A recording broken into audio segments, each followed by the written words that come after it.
This is Karen with NewClevelandRadio.net, and it is time for Avoid the Maze, but not just Avoid the Maze.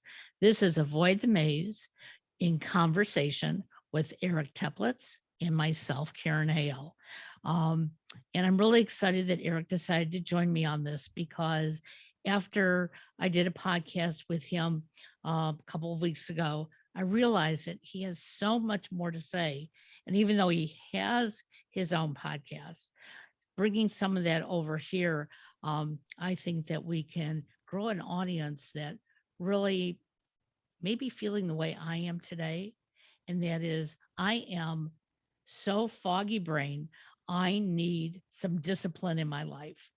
And that doesn't mean, Eric, that you get to yell at me or demand I do certain things, but it's all about like getting ourselves in order. And I just mentioned to you before we came online that the holidays and beginning of the year really threw me off. I've been working on a very strict schedule, but then the holidays came along and I took some time off, and some of my guests were taking time off. And this week I have some medical appointments. And so I'm just not really totally in the groove, but I want to be, and I keep making these mistakes. So hopefully you can help walk me through some of this today. Sounds very human to me. Okay. Yeah. Well, thank you. Yeah. Welcome to humanity, right? Right. So you even mentioned right before I hit the record button that you too are trying to get yourself a little more organized. So does that have anything to do with the holiday lull, or is it just getting into a new pattern? I think it's just the everyday challenges of life. Okay. You mentioned I have a podcast. I have a podcast in the making. It hasn't launched yet. I'm in the preparation stage. I'm very excited about it. And so that's a new project that is definitely demanding a lot of my attention at the moment. Podcasting is one of the coolest things about living in this age that we live in, especially given the pandemic, but even, aside from that, but especially given the pandemic. Yeah. And it's amazing for a newbie like me. There's a million choices that need to be made every step of the way. So it can be overwhelming. It's very simple. It can be quite simple. And yet, our brain can only handle so much at any given point in time. And sometimes, too many choices, we go into overwhelm. And it would be much easier if there were only like 3 choices or 2. And then you go, okay, and make your choice. Then you move on to the next thing. So anyway, once you've made a choice, though, the nice thing is that you've then eliminated the other choices by necessity. You've made a choice, and then you can move on to the next task or challenge. So decision making is a huge piece of this. But speaking about the topic of discipline and self-discipline specifically, which is a little bit different, I think that I do have a lot to say just on this topic alone. I actually created a video that you can find if you Google my name and type in self-discipline. You'll find it on YouTube, because I did a whole video on this topic last year. And I used the example. I basically have come up with a 7-step system for developing self-discipline. And I in the video, I give the example of training for my first marathon as a concrete example of moving through each of those 7 steps to explain it in with an actual, as opposed to it being an abstract conceptual thing, with an actual specific example. And the bottom line with self-discipline is that when we think of self-discipline, we often have negative associations with it. We think of it as I have to be a taskmaster. I have to whip myself. Exactly. I have to make myself do something I don't really want to do. And I think that is a very problematic frame to start with. So the way that I think of self-discipline is that it's deeply tied to habit creation. When we see someone that looks like they're very self-disciplined, really what we're seeing is that they have habits that are very well entrenched very well ingrained, and they are leveraging those habits. They're not always like pushing themselves and forcing themselves to do stuff. They are they're falling back on having established a solid habit, which makes everything easier.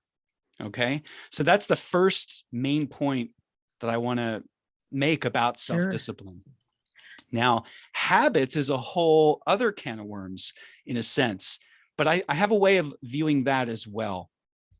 One of the very first blog posts I ever wrote back in 2010 was a post called Ruling Our Rulers. And the gist of that post is, if you accept the basic premise that most of what we're doing during the day is we are on autopilot. More often than not, I would say most people are operating on autopilot. Now, that's not a bad thing.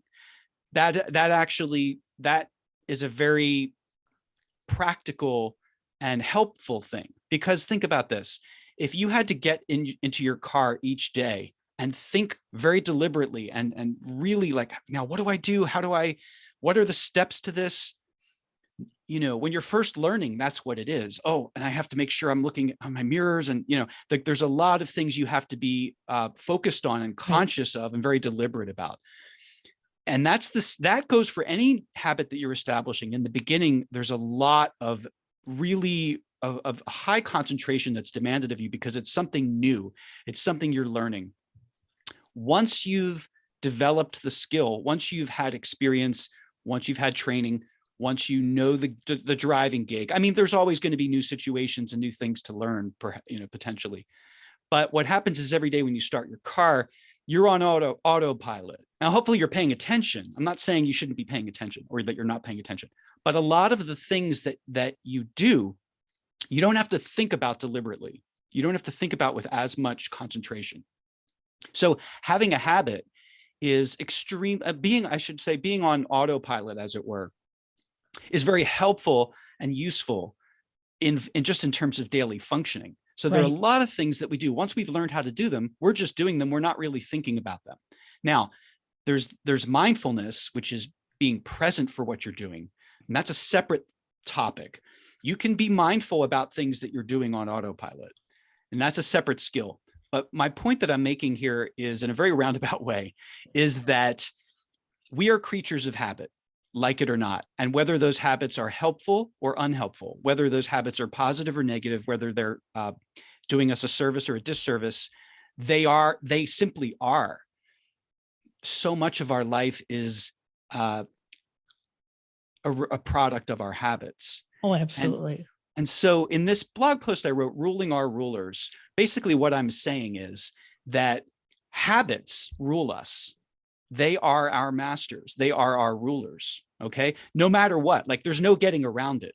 If you're a human being, you're going to be ruled to a fairly sizable extent by your habits. So with that understanding, if you can accept that basic premise, and I hope that you and your listeners out there, that's not so far-fetched, right? You can wrap your brain around that. Like, that sounds pretty reasonable, right? Like, yes, I do a lot of things as a function of my habits. My habits are a big driving factor in my everyday life.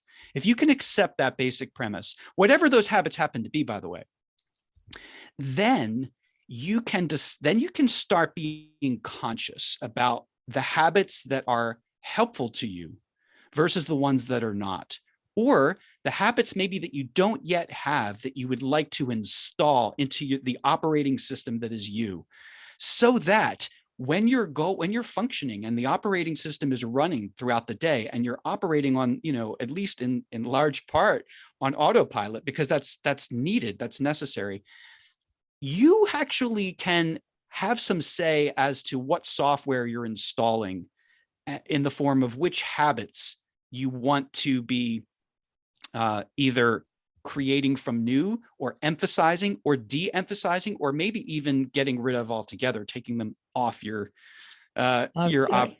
yeah. So And that's, at this time of year, of course, people are obsessed typically about, the new start. And it is psychologically really something, starting a new year. And it encourages that sense of, maybe I have some say into how I want things to go from here. Right. But as is just as common, is that people lose steam pretty quickly. And it's the gym membership thing, right? Right, Like the right. gym memberships soar at this time of year, and people have the best of intentions, and they're like, "This is the year. I'm going to do it. I'm going to get in shape, whatever it is." And by February, it's just the regulars again. Well, more or less. when you talk about habits, so I've always been basically a type A person. Okay. And the problem that I have with that is that I fight against my habits because I constantly feel like I have to be doing something, even when I can sit back at the end of the day and go, boy, that was not productive. Why did I just keep moving and moving? And so what I chose to do this past year, and I'm still working on it because it's not perfect, but I've chosen to stop in the middle of my day and say, whoa, like I said to you, I'm exhausted. Why am I exhausted?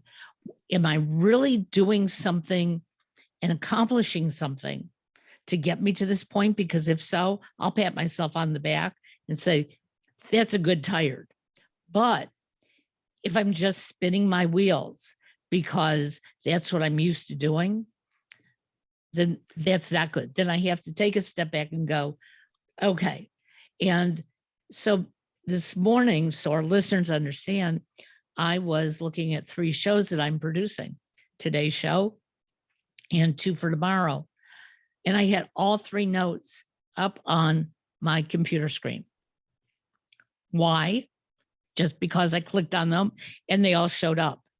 And I went to contact Eric about today's show, and I referred to something else because I wasn't looking at the Eric notes. I was looking at the other notes. That to me, when you responded, was like, okay, got to take a step back. Go back and look at the screen. Yeah, Eric's right. He caught on. He knew what we're supposed to be doing today. And I should, but I'm not going to beat myself up over it. And that's one of the things I want our listeners to understand, that when we decided to talk about this topic, that in the past I would have, it had been, I'm not disciplined enough. Bad girl, stop what you're doing, get yourself in shape. Whereas, hey, why aren't I? Why aren't I a little more organized? Why am I confused? Well, one of the most powerful habits that we all have is the way we talk to ourselves. Yeah. Right. So Right. again, the first kind of thing is to be aware of it. You can't change it unless you're first aware of that. Right. So if you're noticing that pattern of beating yourself up, which is I'll tell you, I've made a lot of progress on that. Again, not perfect here, but when I half my age ago, I was a world-class professional at beating myself up psychologically, just being merciless on myself. I think the reason a lot of us do that, well, it's a habit that we pick up. Okay. We, from wherever it originates from. But in my case, I even realized at some point, wow, I think that the reason we do it is because we think we're going to get better results out of ourselves. If we hold ourselves to a really unfair standard, and that is the operative word, unfair. I think we should have standards, personal standards for sure. But sometimes, we hold ourselves to just standards that are we would never hold another person to the same standard. We would never be so, unforgiving Right. of other people the way we can be with ourselves. So we think we're actually doing ourselves a service. We think that we're helping ourselves by, you've got to like crack the whip. Maybe that can be true in some cases. I'm not an absolutist about this, but I think more often than not, we're doing ourselves a disservice when we use that mentality. And so I agree with you that the sooner you can A, become aware that you're doing it in the first place, and then B, relax and say, all right, look, like, be gentle and kind with yourself, because you know what, that's actually going to get better results. And now it's one thing to say this, and it's a completely other thing to do it and to retrain yourself. It really is a retraining.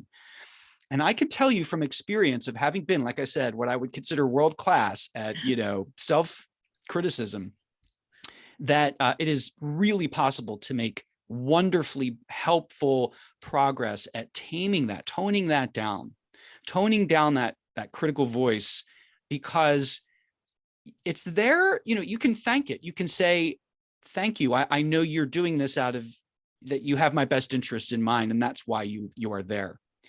But right now, not helpful. I appreciate what you have to say, but I'm gonna actually, I'm gonna not go there, and I'm gonna take care of myself in whatever form that might take. I love how you said you took a break in the middle of the day. Right.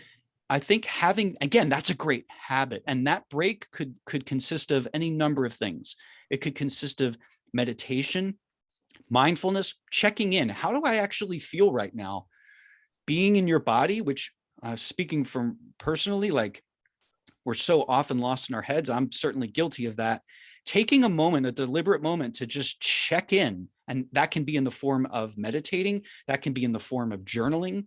That can be in the form of leaving the room wherever you are and going for a walk, right? I mean, It can take a lot of different forms, but prioritizing it and scheduling it, which is part of, by the way, what I'm going to talk about with the self-discipline thing, habitualizing it.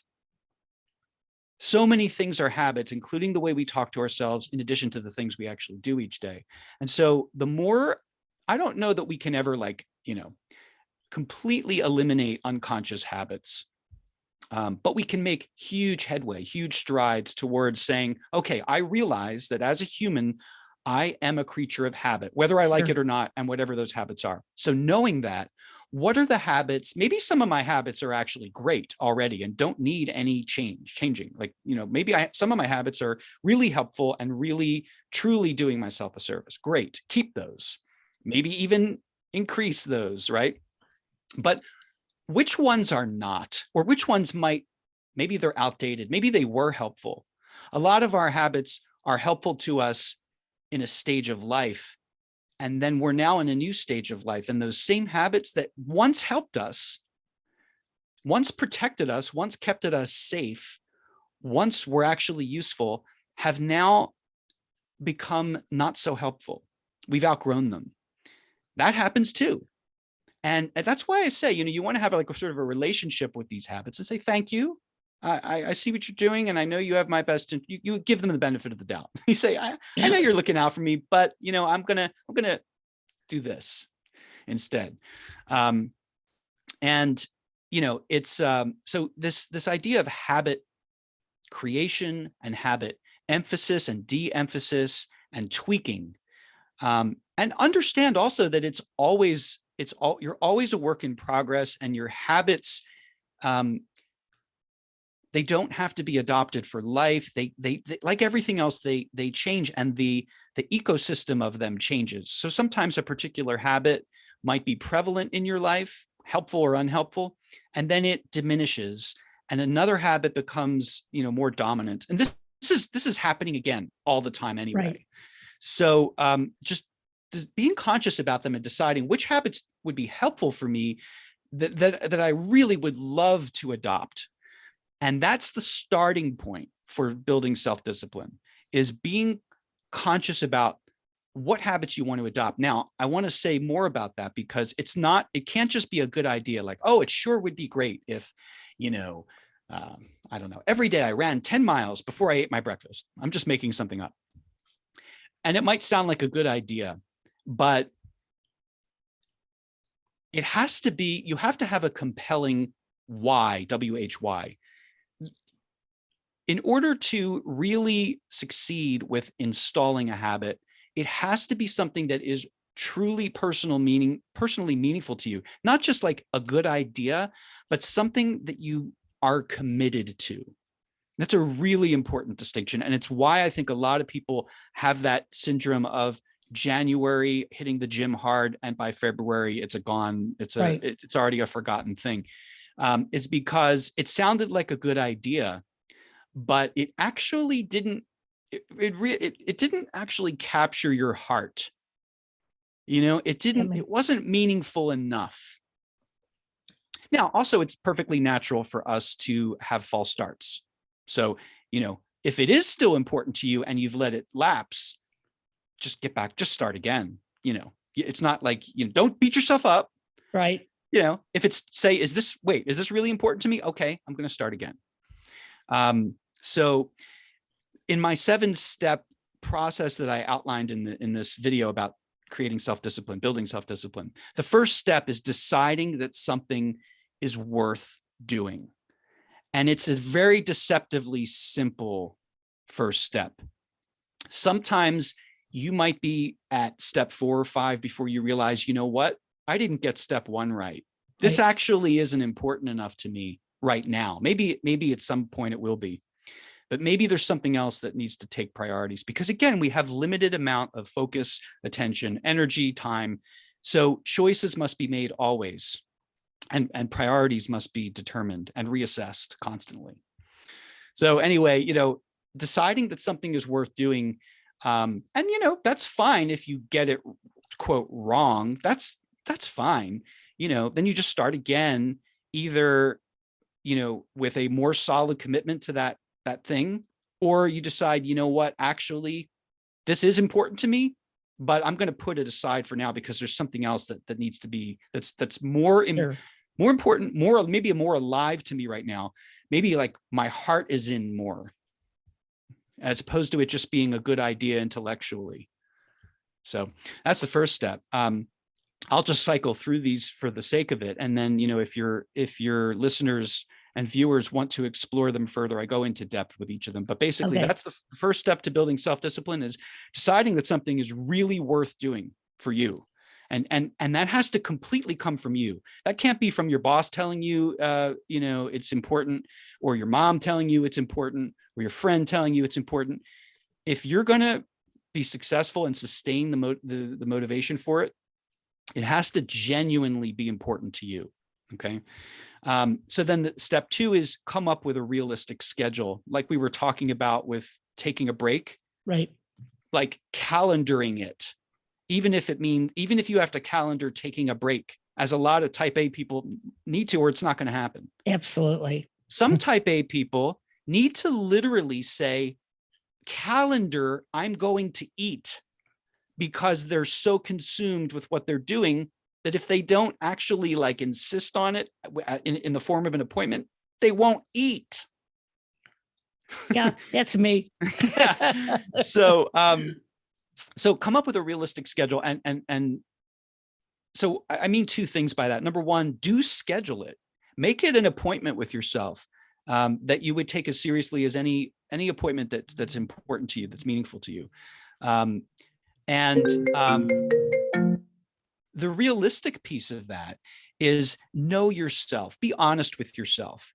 Don't tell yourself you're going to run 10 miles every day, first thing in the morning before breakfast, if you haven't already been running, right? For some people, that is actually a realistic thing. But be aware of what is realistic for you right now, when you schedule something. And don't be afraid to start small. With habit building, it's the showing up is the main muscle that you're building, is showing up for that habit. So if you can do, if you can decide, well, I can do anything for 5 minutes, like 5 minutes, and adjust that accordingly for whatever is appropriate for you. But if you have the mentality, I can do anything for just 5 minutes, whatever it is, I can endure anything for 5 minutes. Great. Start with 5 minutes. If the habit that you want to build, for example, is meditation, and 5 minutes might be a lot, by the way, when you're first starting. do it for whatever is, you can succeed at. And then, you're going to, one of the later steps is, you'll build upon that, but start small. That's fine. Just make sure that the schedule that you come up with for yourself is realistic, given all the givens of your life. It's interesting you brought that 5-minute mark. I decided the other day to start something. I had been using stretch bands. And I couldn't come up with, how long should I be doing it without hurting myself and whatever. And so I read up on a couple exercises. They showed me what I should be doing. So I did it one time, the ones that I wanted to do. I saw what the time was on the clock. Okay. It was 3 minutes. My first thought was, oh, this is not enough. I have to do 10 minutes.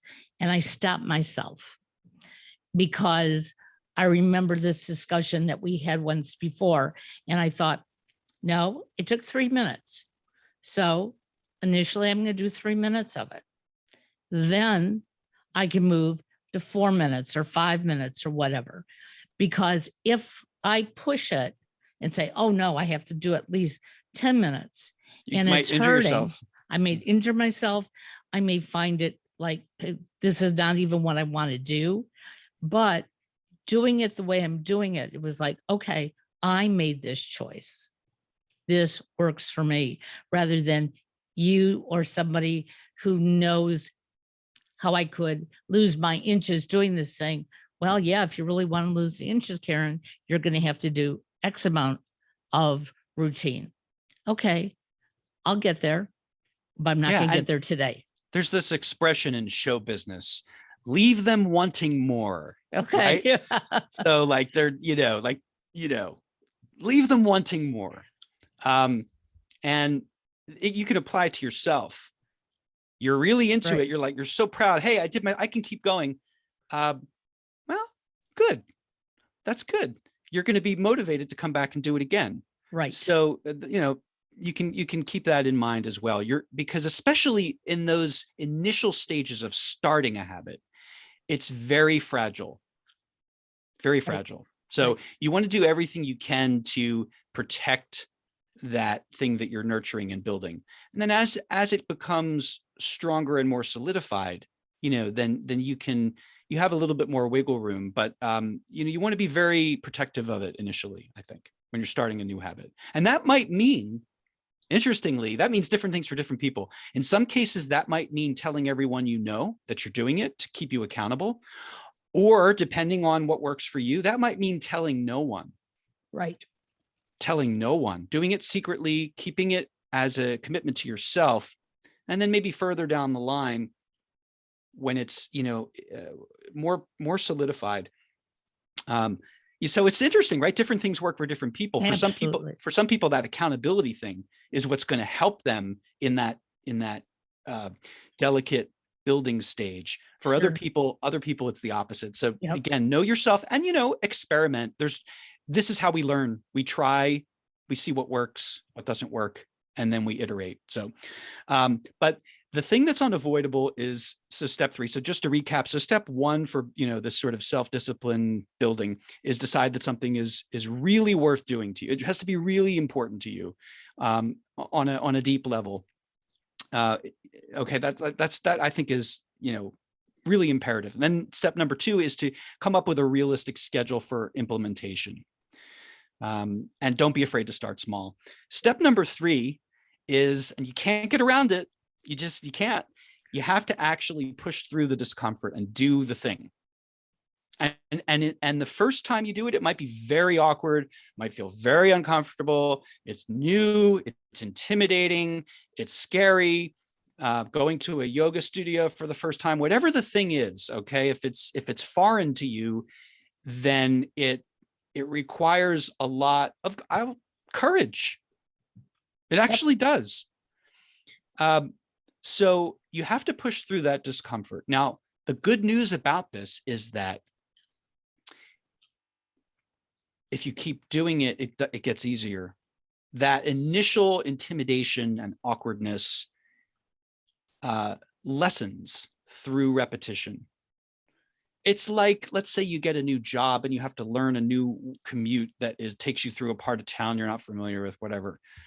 I know this is the pandemic age and people don't commute to work, but someone out there does.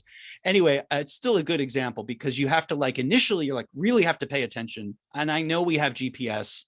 Let's say you're in a space where their cell reception is bad because we're so dependent on these Right. things, right? Right. We think, oh, my cell phone will do everything for me. Oh yeah. What happens when that reception is gone? Right. Then what? So you're going to have to look at a map. Anyway, the point is that, what might be intimidating at first because it's new and it's just, unknown.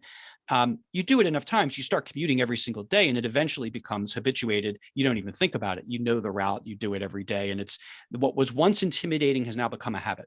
Right. What was once something that induced fear is now no big deal at all. It's a habit. But you have to, at some point you have to deal with whatever resistance comes up and whatever discomfort comes up and face it. The thing is that it does get easier through repeated exposure, through repeated, showing up, and you're going to feel great about yourself each time you do it. It's a big win. It's a big win. We're so trained to be like ashamed of ourselves for being beginners. Right. How ridiculous is that? We don't do that, hopefully, to our kids. We don't shame them when they're learning something new and they don't feel ashamed. They fall, they're trying to walk, they get back up and they start again, right? Exactly. But to us, adults, it's like, oh, how totally mortifying and humiliating, whatever. If you one of my favorite quotes of all time, Eleanor Roosevelt, you can't feel inferior without your consent. You can't be embarrassed without your consent. Fill in whatever adjective works. You can't be mortified without your consent. You can't feel bad about yourself without your consent. Even though it's a subtle thing, you actually have to agree to it. Someone else, even if they're shaming you or humiliating you, there's a moment where you take it in and you allow it, and you don't have to. Now, it might not be easy, but you at some point are consenting. If you're feeling that shame, then you're consenting. Exactly. So, all right.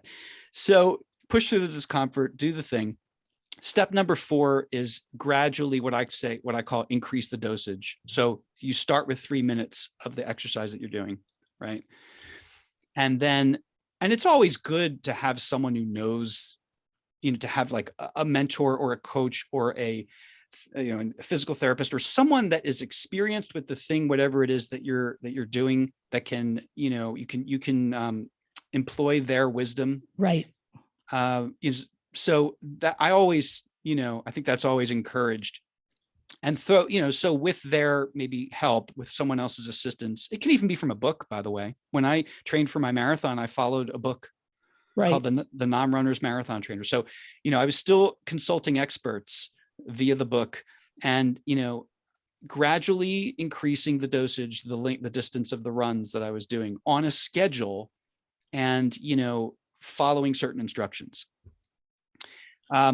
Step number 5, and this is a very interesting one, is it's a fun one. And that's experience the benefits of the habit that you're building.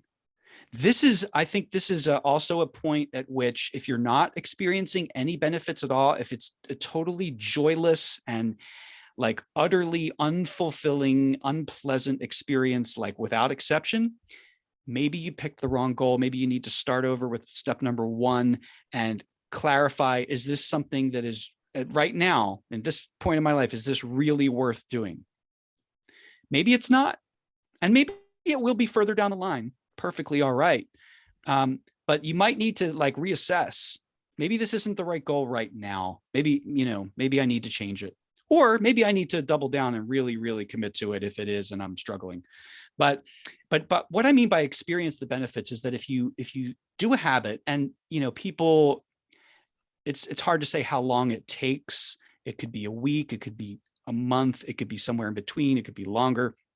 But once you've been doing something for a period of time, a new habit that you've chosen deliberately for a reason, you probably are going to experience some benefit. If nothing else, you're experiencing the benefit of seeing through a commitment to yourself. And that is huge, huge. That is very empowering. It builds self-confidence, even like outside of whatever the benefits you might be getting from the habit itself. But if you are experiencing some benefits, the thing that's great about that is that now you're in a slightly less fragile stage of development of this habit. And now you have lived, you have actual wisdom that you can refer to. That's your own. It's not some other expert outside of you that is proffering this wisdom, right? You know from lived experience, you know what? Every time I do this and see it through, even if it like is a drag to get started, to get myself going, but out the door running or at the computer starting to write, like oftentimes the most unpleasant part is the starting, the showing up. And once you're actually involved in the activity itself, it's likely enjoyable even, right? At least some of the time. So if you know, for instance, you know what? I hate having to get up early and getting on my running gear and going out the door. Like I hate it. But every time I do it, I actually feel better afterwards. If you have the more times, like the more you solidify, the more reference points you have from lived experience, the more likely you're going to be able to motivate yourself when you don't want to do it. Because, you might go, the last thing I feel like doing right now, I'm tired, I'm irritable. The last thing I want to do is this thing that I know is really good for me. The more experiences you can cite from your memory of, you know what, I'm going to do it because I'm going to feel better. It's going to make me feel better. And I'm going to feel better about myself for adhering to my commitment for exactly. So experience the benefits. The next step in my outlined process is, is after you experience the benefits, it's linked to the next step, which is draw upon those growing points of reference that you have. And then the final step is that, and this is something that you don't choose, it just kind of happens, is that you start to feel the discomfort when you're not doing the thing. That's how you know you're locking it in. When you feel the discomfort, think of the example I love to use is brushing your teeth. If you have developed, hopefully you have, everyone listening, this is a fairly easy one to universally recommend, is brushing and flossing. Once you've habituated those things, if you don't do it, or you miss a day, or it's like 2 days and you haven't done it. Oh my God. Like you're going to be like, oh, I really need to do this. This is like not acceptable. And that's so interesting because what used to be uncomfortable was getting yourself to actually do the flossing. And now you're at the stage where you feel edgy if you don't do it. That's how you know, I'm winning this battle. I'm installing this habit, because it's more painful to not do it, and that means you're internalizing it and you're establishing it. It's become part of your routine. You're benefiting from it. And so that's it. I mean, it's very simple, of course, like so many things to talk about, and a completely different thing to do. But that's how I think of it. Oftentimes when we are creating a new habit, if we are in a relationship of any kind, we often get sabotaged by the others around us. I think I brought it up that I ride a stationary bike at least 5 out of 7 days. The 2 days that I don't, I know in theory, it's good for me to take a break. But like you Absolutely. said, I do feel uncomfortable on those days. It's like, what if I just got on there for 5 minutes, and if I do, I do, but I've gotten into the habit that I really need to take that break. But my husband, he's typically not in the room when I'm riding him, but he'll always make this comment, do I have to ride the bike every night? And it's like, yeah, I do. And, now it's become more of a joke between us, but I realize that he doesn't see the benefit riding the bike. Okay. Am I losing weight, losing inches? No, I'm maintaining. Okay. But that to me is a success. The other thing is when I'm riding that bike, even if the TV is on, even if I'm listening to music, I'm in my own head. Half the time, if, like I said, if he walks in and he'll say, oh, you're watching such and such on TV, I might say, well, the TV's on. I have no idea. I'm into riding the bike and into my head. And it took a while for me to create this habit, but it's something that I knew I needed to do for me. It feeds And- you. Yep. Yeah. And it doesn't have to be for just one reason. It could be, there could be multiple benefits. Absolutely. And so when I think back in the beginning, how he would just get so annoyed with me riding the bike, I actually had to sit him down and say, look, I try to ride the bike when you're not here so that it doesn't bother you as much, but it's something I need to do for me. You do what you need to do for you. I'm not going to tell you to ride the bike because, like we've talked about before, if you told me, hey, Karen, you have to go run a marathon, I'd say, you go run it and I'll watch you. Well, I'm curious. I have to ask, do you know, like, what was it that bothered him about you doing it? I really think it's because he sees that I'm doing something that's helpful for my health. Okay. And he just doesn't get energized to do things like that. So maybe it made him feel bad about the fact that he wasn't doing something. Yes. Is that okay? Yeah. Now I will tell you that last summer we walked almost every single day together. Now when I walk without him, I power walk. When I walk with him, we stroll, but that's okay because we go 2-3 miles and he's moving. So, you know, I never put the pressure on him and say, you have to do this every day. I usually just let him know that it's 8 o'clock in the morning and my gym clothes are on. I'm walking out the door. If he's available, he walks out with me. If he's not, I walk out on my own. And again, in the beginning, that bothered him when I went out on my own. Okay. It was like, well, I'll be ready in 30 minutes. Well, this is what I need. So I'm hoping our listeners understand that if it means that much to you, you can do it. Okay. It's not hurting my husband for the half hour or so that I'm walking or riding the bike that I'm not with him. Also, you're demonstrating you're modeling some really positive things. So, you know, you're insisting on taking care of yourself. Right. So you're increasing your own self-respect. And generally, if you're increasing your own self-respect, you're more likely to elicit respect from other people. Sometimes people are threatened when we do something really positive for ourselves because it forces them to see that they're not. That's what that I'm not saying, you know, that might have been the case. I don't know. So if someone, you know, and it sounds like that he's accepted it at this point. Is that right? He has. Yeah. Which is great. And I'm so happy to hear that because, you know, that shows respect for you. And, you know,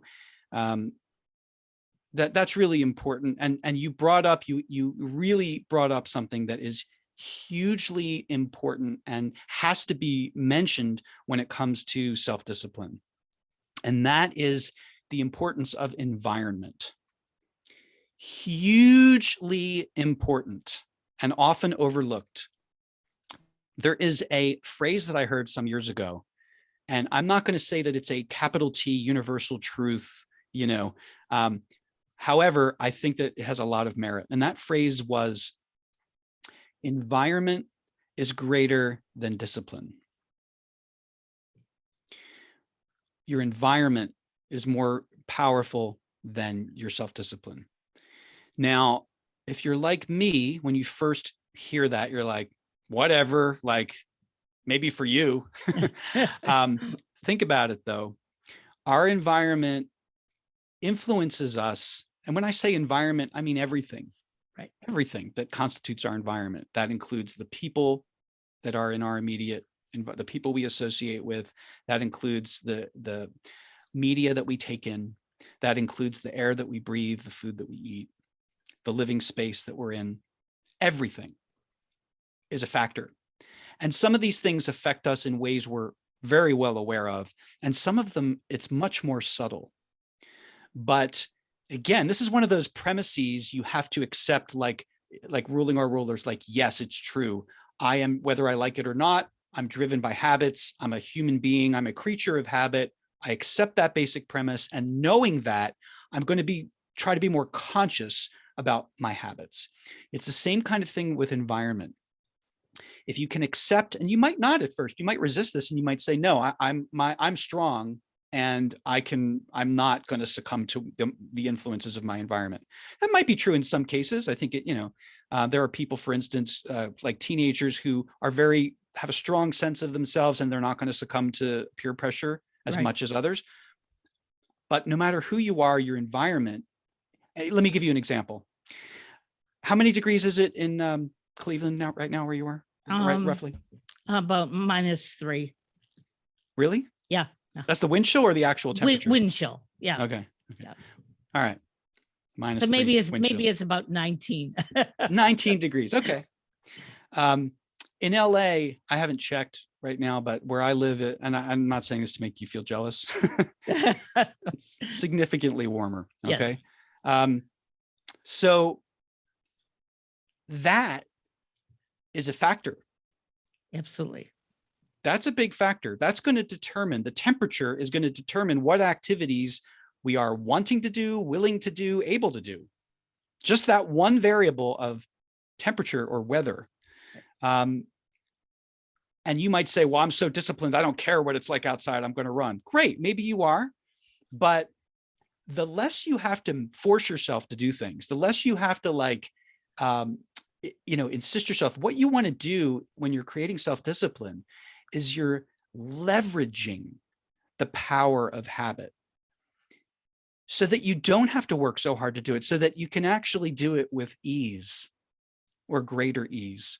And so all of these little aspects of our environment have an effect on us, some subtly, some overtly, and much more to our awareness. But they all affect us. And look, advertisers wouldn't spend untold amounts of money on advertising if it didn't work. You might say, hey, I don't drink soda. I'm not going to, it doesn't matter how many Coca-Cola ads I see or Pepsi billboards or whatever, like, I don't drink soda. Okay. And great for you, if that's the case, but they would not be spending this ridiculous amount of money each year. Everybody knows what Pepsi is. Everybody knows what Coke is. It's through repeated exposure that this affects us on ways we're not even conscious of, right? So, pick whatever example you can relate to, but I think it's worth taking seriously that our environment, even if you believe that you're capable of overcoming it or transcending it, and I think that in some cases we absolutely are, and we do, but it makes it harder. It makes it harder than it might have been otherwise. And it makes us have to use more of our limited resources to insist on it. If something is easier to do, we're much more likely to do it. We don't have to exert as much of use up as much of our limited resources to do it, right? So environment is hugely important, and having an environment that is supportive of your goals.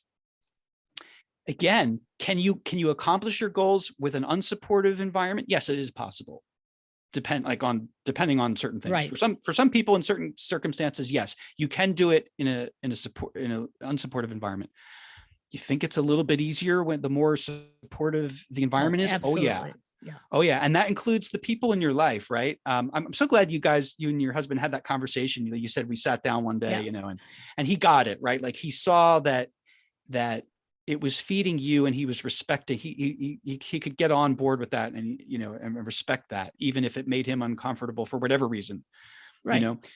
So that is great. And that, but you want to do your best to encourage things that are supportive, whether it's people or even just, it's really funny. I'm the kind of person who a lot of little things in my living environment annoy me, but it's so subtle. I'm aware of it, sort of, but I won't do anything about it. And then my wife, she's very well attuned to these things. And like, if it were up to me, I would never make this small change that's gonna amount to actually a much, like, I'm trying to think of a specific example. I can't think of one at the moment, but just in terms of like ease of getting to something, or something that's frustrating to me, like, I'll just accept it and live with it. And it won't even occur to me often, like, I need to change this, or it won't be worth it to me. And my wife will notice it and change it. And I'll be like, God, it's so much better now, and he's like, yeah, so the more conscious we can be about our environments, and the more deliberate we can, like, and again, this requires a lot of self-awareness, because you have to know what's helpful for one person might not be for another, and vice versa. So you have to really understand what, like, for instance, like, if you're like, here's a great example, writing. Okay. Let's say you're trying to work on a writing project. For some people like myself, I need solitude, and I need peace and quiet. I need a quiet environment. It's okay if my wife is home, but I can't have like something, music playing or whatever. When I'm writing, I need to really, that's what works for me. Other people are the opposite. Other people, they need to go out to a coffee shop and have background noise, and that puts them at ease and helps them. Isn't that interesting? Yeah. Okay, great. Like, I'm a huge proponent of whatever works, but and if you don't know what works, try different things, experiment and see. And you go, you know what? It's a lot easier for me if I'm in a coffee shop, or it's a lot easier for me if I write when no one else is around. So this is the self-awareness piece. And then you with that awareness, you then orchestrate your schedule accordingly. And you write. I write when I'm home alone, or when I know I'll have quiet. And these things, if you're living with someone, obviously it's a negotiation. That's fine. Hopefully the other person, though, will respect that and honor it, that you're taking care of yourself. You're also, again, setting a hugely positive example, because it's even if it bothers him or upsets him, at some point he's going to see, wow, she's serious about this. Right. And, he'll accept it. And also, it's probably going to it can only have a positive influence on him, because he'll go, oh, maybe I should do whatever the equivalent thing is, do something that is good for me while she's out walking, or whatever. While she's doing this, maybe I can use that time to do something that is helpful for, and so it can be that can be, by supportive. It doesn't mean that the person necessarily is doing the activity with you necessarily. Although people do, again, you do what works for you. There are a lot of marathon training programs where there's a social support component to it. Hugely helpful for many, many people. They would never, it's what motivates them to get out and run, knowing that they have people that they're accountable to. That can be hugely motivating. For me, it was actually easier to just go out the door on my own schedule and run. So again, know what works for you. Maybe it's a combination of things, and be intentional about, help. Like, you can't control your environment entirely. None of us can. Right. But there are aspects of it we certainly can, and we can deliberately put ourselves in helpful environments, or tweak the environment that we're in to make it more supportive, to make it more easier for us to build a habit that's important to us. I love it. I love it. And we're going to continue these conversations month to month. And I can't wait till your podcast is ready to be out there. I have to say that, not everybody prepares in the same way you are for your podcast. And I want, future podcasters to understand this. I had somebody who contacted me and said she wanted to start a podcast. I said, what do you want to be on? She had no idea, but she's a talker. And I said, okay. I said, so one of two things. Okay. You can use a program on your phone, start with your friends, see if it's something that you like doing. Or you can plan it out like I did and many others did. What kind of equipment do I want to have? What do I really need to do? What do I want to talk about? Is it just going to be me? Is it going to be me and my guests? And I said, and we're all going to be different, and nobody's going to be right, and nobody's going to be wrong. And if you read the article that I read in USA Today the other day, there probably are only about 100 podcasters who are out there making it rich. Okay. The rest of us, we're doing our job, but we're doing the job that's important to us, and we're doing it our way. And that, I think, is what puts a smile on my face at the end of the day and gets me motivated in the morning, and allows me to follow some of these rules and not hit myself up when I don't do what I think is right. So keep reminding me of that. Yeah, I need it too. I need that reminder too. So yeah, what you said about podcasting and people's motivations for doing it. And I also want to sort of say that something that I find helpful is, as I get older, I do think that in a lot of ways we improve with age. Maybe, I love there's the expression, youth is wasted on the young. Yeah. We all would love to be able to keep the benefits of our youth, but there are benefits of age, because with age comes experience and wisdom, and that can be hugely powerful. As I get older, I think of things more, I try to be less rigid in my thinking about things.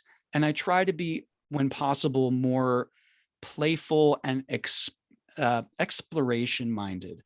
The phrase that I came up with recently is not expectations, but explorations. So for instance, I'm going to be starting a podcast. And as with anything, there's a learning curve.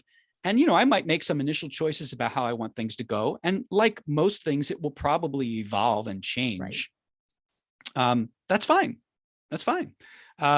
But going in with a spirit of curiosity and exploration, and as much as possible, letting go of attachments. Because the more we have specific attachments about how things have to go, it's actually very limiting, because it doesn't allow for better things, or other things, and it also, I'll tell you this, here's a great example.